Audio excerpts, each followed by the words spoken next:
Hello everyone, welcome to my mini kitchen. আজকে আমার mini কিচেনে কিন্তু 100 লোকের আয়োজন। আপনারা দেখেই বুঝতে পারছেন যে আজকে কি রান্না হবে। আজকে কিন্তু লুচি আর আলুর দম হবে। এখন যেহেতু নতুন আলু উঠেছে, ছোট ছোট আলু দিয়ে আলুর দম খেতে কিন্তু অনেক বেশি ভালো লাগে। আমি প্রথমেই চুলাটাকে ধরিয়ে নিয়েছি, তারপরে যেহেতু আমার মিনি কিচেনে আজকে অনেক লোকের আয়োজন, তাই আমি একটা বড় পাতিলা নিয়ে বসিয়ে দিয়েছি আর এখানে অনেকগুলো আলু দিয়ে বসিয়ে দিয়েছি পানি দিয়ে। এবার এটা কিন্তু সেদ্ধ হবে।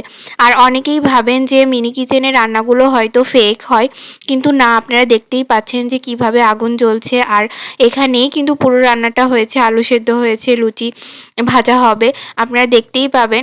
আর সত্যি বলতে ফেসবুকের জন্য আমি কিন্তু এই মিনি কিচেনটা শুরু করেছিলাম, কিন্তু এখন এই মিনি কিচেনে রান্না করতে আমার এত বেশি শান্তি লাগে যেটা আমি আপনাদের ভাষায় প্রকাশ করতে পারবো না। আর ওটাকে নামিয়ে রেখে দিয়েছি, তারপরে এখন আমি লুচি ভেজে নেব। লুচিগুলো বানানো আমি আর দেখাচ্ছি না, এটা সবাই পারে। আর দেখুন লুচিগুলো কিভাবে ফুলছে, আমি কিন্তু একদমই আশা করিনি যে লুচিগুলো এভাবে ফুলবে। আর মানে এত বেশি মুচমুচে, হয়তো বড় লুচিগুলোও এত সুন্দর হয় না, অনেকটা ফুচকার মতো দেখা যাচ্ছে। আর প্রত্যেকটা লুচি কিন্তু দেখছেন কিভাবে ফুলকো ফুলকো লুচি হয়েছে। আমার তো দেখতেই ইচ্ছা করছিল, শুধু মানে মনে হচ্ছিল সারাদিন ধরেই লুচি ভাজি। আমার কাছে তো অনেক অনেক বেশি ভালো লাগছিল। দেখুন কতগুলো লুচি হয়েছে। তারপরে আমি যেহেতু অনেকগুলো আলুর দম বানাবো, তাই আমি এখানে একটু বড় পাতিল নিয়েছি। তারপরে আমি এখানে পেঁয়াজ দিয়ে যা যা মশলা লাগে সেগুলো দিয়েছি। একটু তেল কম মনে হচ্ছিল, আমি আরেকটু তেল দিয়ে নিয়েছি, ভালোভাবে মশলাটাকে কষিয়ে নিচ্ছি। আর এদিকে কিন্তু আমার চুলাটা অনেক ভালো জ্বলছে।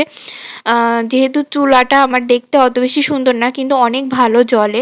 আর আমি আমার মিনি কিচেনে রান্নাগুলো একদম অথেন্টিকভাবেই করি, কোনো ফেকভাবে করি না। তার জন্য আমি চুলাটা একটু বড় বানিয়েছি, যেন চুলাটা ভালোভাবে জ্বলে। তারপরে আমি এখানে পানি দিয়ে নিচ্ছি, তারপরে এখানে কিন্তু অনেক সুন্দরভাবে এটাকে ফোটাতে দেব। আলুর দমটা এত বেশি মজা হয়েছিল, এই খাবারগুলো কিন্তু আমি কখনোই ফেলে দিই না, এগুলো কিন্তু আমরা খাই। এবং সত্যি বলতে এত বেশি মজা হয়েছিল, যদি একবার আপনাদেরকে খাওয়াতে পারতাম আমার বোধহয় বোঝাতে সুবিধা হতো। তারপরে আমি ওপর দিয়ে গরম মশলা ছড়িয়ে দিচ্ছি, জিরার ফাঁকি ছড়িয়ে দিলাম। তারপরে আমি এখানে লুচিগুলো সুন্দরভাবে সাজিয়ে নিচ্ছিলাম। আর দেখতে এত বেশি কিউট লাগছিল, এত বেশি কিউট লাগছিল আমার।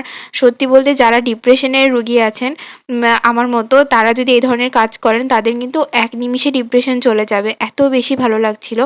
আর এই যে আমার মিনি কিচেনের ছোট্ট ছোট্ট আলুর দম, আর এখানে কিন্তু অনেকগুলো হয়েছিল লুচি।